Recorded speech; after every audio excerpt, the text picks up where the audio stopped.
ନମସ୍କାର ସାଙ୍ଗମାନେ, ମୁଁ ଆପଣଙ୍କ ମଧୁ। ଚାଲନ୍ତୁ ପଢ଼ିବା କବିତାର ଶୀର୍ଷକ ଯୁବ ଅବସ୍ଥାରୁ ବୃଦ୍ଧାବସ୍ଥା। ଯୁବ ଅବସ୍ଥାର ଆରମ୍ଭରେ ନିଜ ପରିବାର ସହ ସମୟକୁ ମେଲାଣି ଦେଇ ଯେବେ ଜୀବନରେ ମନପସନ୍ଦର ସାଥୀ ମିଳେ, ଇଚ୍ଛା ହୁଏ ଏମିତି ହାତ ଧରି ତା ସହ ବାଟ ଚାଲୁଥିବି, ନିଶ୍ୱାସ ଚାଲୁଥିବା ଯାଏ। ଆଗରେ ରହି ସବୁ ଝଡ଼ ବତାସକୁ ଆଡ଼େଇ ଦେଇ ପୁଣି ତାର ନଜର ନ ଲାଗିବାର ଟୀକା ଧୀରେ ତା କାନ ତଳେ ଲଗେଇ ଦେବେ।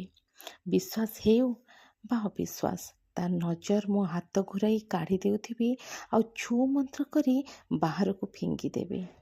ଆଉ ଯେବେ ବୟସର ଶେଷ ପାହାଚରେ ଥିବେ, 2 କପ୍ ଚା ସହ ଠିକ୍ରେ ଚାଲି ନ ପାରୁଥିବା ଏଇ ଗୋଡ଼ରେ ଧୀରେ ଧୀରେ ପକୁଡ଼ି ପ୍ଲେଟଟିଏ ଆଣି ତାକୁ ଖୁଆଇ ଦେଉଥିବି।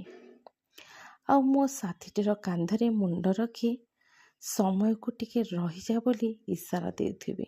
ସତରେ ସମୟ, ତୁ ଟିକ୍ ଟିକ୍ ଶବ୍ଦ କରି ପ୍ରତିଥର ଚେତାଇ ଦେଉ ମୁଁ ସରୁଛି ବୋଲି, ଆଉ ମୁଁ ତାକୁ ଅଣଦେଖା କରୁଥିବି ଯୁବ ଅବସ୍ଥାରୁ ବୃଦ୍ଧା ଅବସ୍ଥା ଯାଏ। ଧନ୍ୟବାଦ।